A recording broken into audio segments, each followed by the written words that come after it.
So here we are. It's a great work day from the compost to now. We're doing the hillside daylily cleanup, the island bed, and then we're going to the shade garden and clean off the hostas today. But before we get doing that, and I've started on the hillside, and I'll do another demonstration of cleaning off the daylilies in this bed. But I just want to show you how beautiful the perennial border still looks this time of year. And I'm not going to fool with this until we have a few more colder evenings and I see some dieback. But everything this morning just looks lovely. And I really feel with the cooler temperatures coming this week that it may even stay this pretty for a while. There isn't any frost in the future, but let me grab my bucket here before we go any further, because I'm going to be putting the hostas in it. And let's go to the shady area and get this cleaned up. Now, back in this, the shade border, there are some caladiums, and I won't be digging these out probably for another week or two. It just depends on our weather. But as long as their foliage looks nice and they're not laying down, I'm not going to bother them. But with caladiums, and I have them in the border through there, you dig those up, and I'll do a little video on that. You dig those up and take the stems off, let them dry for a couple of weeks, and then you'll store them in some newspaper or well ventilated, like I have a little basket I'll store mine in some newspaper. But let's do these hostas right here that are easy to see and out of the shade, because they're all looking a little crappy. And I like to use my hedge trimmer to make short work of it. And with your hostas, you just cut them back to the ground. I have never seen my hostas grow back much, so I don't worry about that. If they do, with the first frost, they turn to mush. But I want all this in my compost to make good soil. So I don't want the mush in the garden, because it just turns to watery stuff. So let's go ahead and clean these off. And these will go in the compost today. And this time of year, they're easy to clean off. And they were looking so weary, not very pretty. You can wait too long. You just have to make the decision. You have to do it. And my pots are still looking nice, so they still give me some color. But it's time. It's just time. And you get a little sad. Well, yeah, do this kind of stuff. You do, but I'm ready. I think anyone who has any size of a garden, mine is very manageable. You know that you're going to have to clean it up, and I want to get on with it, because Reg and I, we like to hike this time of year, and I want to get things cleaned up, manageable. We're hoping to take a trip sometime in the next few weeks, get out of town, and I'm not going to be emptying all my pots. I'm going to keep the main pot on the front of the house. I still don't know about that pot up on the window against your pretty painting, but I may get rid of that before we go, because our cat sitter, I hate her to have to be in charge of watering so many things. So this time of year, I want to get on doing other stuff. Regina might do a kayak trip on Saturday, and then I do volunteer, like I said, at the church campus, cleaning that up. And there may be another project I said yes to. And well, there is. You're going to the I know. Senior Citizen Center. I did say yes to that because it looks a little shabby. And Barb Milhoff, yeah, she's quite energetic. So she and I have a plan, and we'll work the plan. It may take us 2 days. But, when you do this and you love it, I challenge everybody to volunteer in your community. Give back. Give back to your community. And it's very rewarding. But fall, to me, feels like spring when you're trying to get everything done, planted. Fall, the same thing happens. It's just a lot. Every day is full. And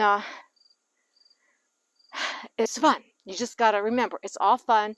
And I put too much time constraints on my work, huh, Reg? Look at that cat. I know, Midge goes, she's too hot.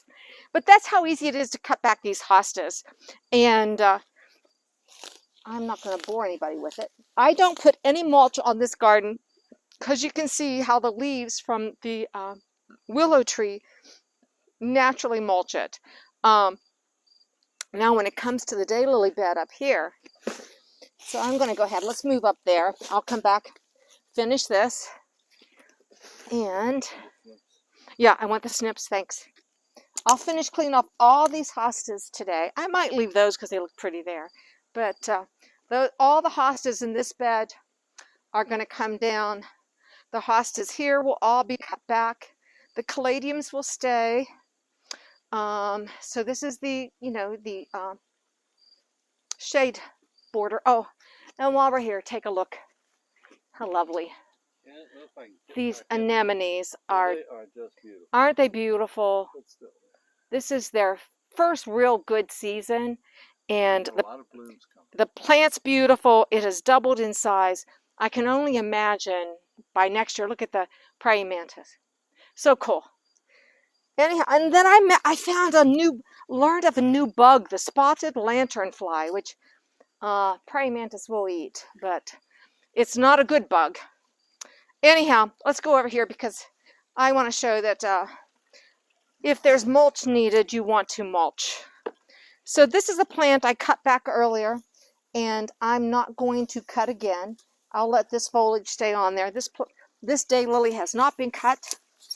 Oh. So let me this is Tom Wise. Put that there. So if you haven't seen how to cut back daylilies, same thing. Cut them off at the ground, and if they come back, just leave a little bit of that, and then in the first frost that'll come off easier. I just like to get the heaviest foliage off so that it makes the final cleanup that much easier, because this isn't the final cleanup. Once you go through and clean off your heavy debris, oh, that's a lovely little vine. I don't see it blooming yet. Mrs. Hunt from Jackson's Mill, she gave me that. Has a pretty little red flower. And anyhow, so we're going to cut this off. Pick up that solar light. Yeah, I'll pick up the solar light. That's left from the day that the tree was, and we haven't. I haven't found its support. So I'm going to go through today, finish cleaning off the daylilies. If there's need for some compost, I have a bag of compost right there. You mean mulch? Yeah, mulch. If it needs mulched, I will throw mulch on this. All these.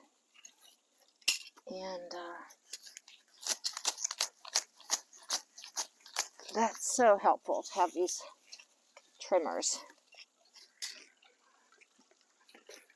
So anyway, my day, I don't know how much longer it'll take me today to finish this little project. Not much. Struthers Ball. And so I just have these daylilies, and I'll go back to the hosta bed. If there's mulch, I'll put it, I will put the mulch down. And, and on our way to throw these on the compost, I still have to tell you, maybe I will have a cut flower garden next year, because I'm going to cut a bouquet today. It's so much fun to be able to come down here and cut a bunch of marigolds and cosmos, and this is that Pampas celosia. See, Reggie remembers the flowers better than I do. And then pick up some acers and whatever. It makes for a beautiful bouquet.